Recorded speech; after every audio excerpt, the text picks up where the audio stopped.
All right, so in this video, I'm just going to demonstrate the use of an insulin pen like we have here. These do come in different formulations, so you always want to check that you have the correct one during your MAR checks. So we have that. I have my insulin pen needle. They come in different lengths, so be sure you pick one that's appropriate for your patient.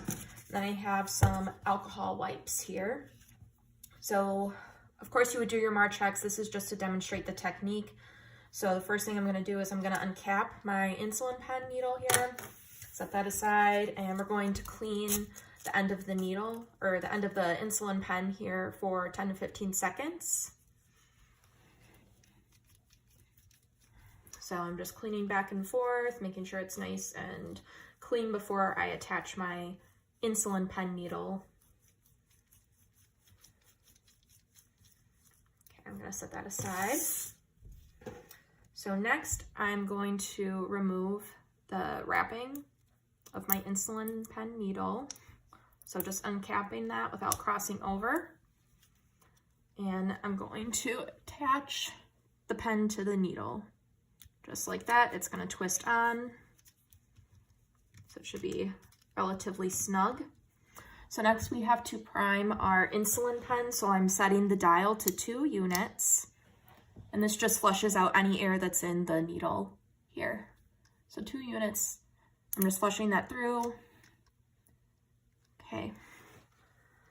So my insulin pen is ready to go. I'm doing my hand hygiene, of course. I'm gonna get my gloves on.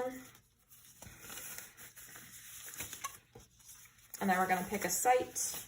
So typically people will do this in their abdomen. So we're gonna clean our injection site. 10 to 15 seconds. So 1 inch circle, and then if this was a person, we would go in a 2 inch circle.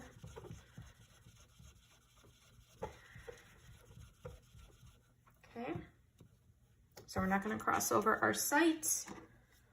There's going to be 2 parts of this insulin cap. So I'm removing this outer clear part. I'm going to save that so I can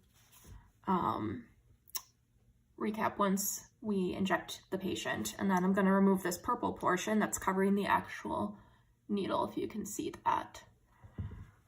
So purple part, that's just going to go in the garbage. We're going to pinch our skin. And we're giving 2 units, we'll say. Of course, we would have checked that in our MAR checks. This is just for demonstration purposes.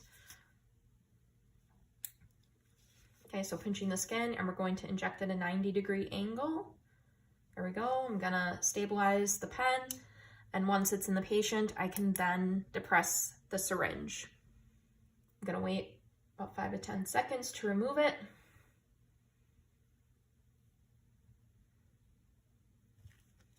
Okay, and we're going to remove it from the patient. Now we have to be very careful. We're going to be replacing the cap here. Some insulin pens have self-retracting pen needles. So once you give it to the patient and you remove it, it's going to automatically bring that needle back in. So just be familiar with what your facility uses. So once I'm done with that, I'm just going to twist this off. We never want to leave this on. This is going to go into the sharp since it's been in a patient. And this is going to get put back in like that and then stored per facility policy. And then we would document.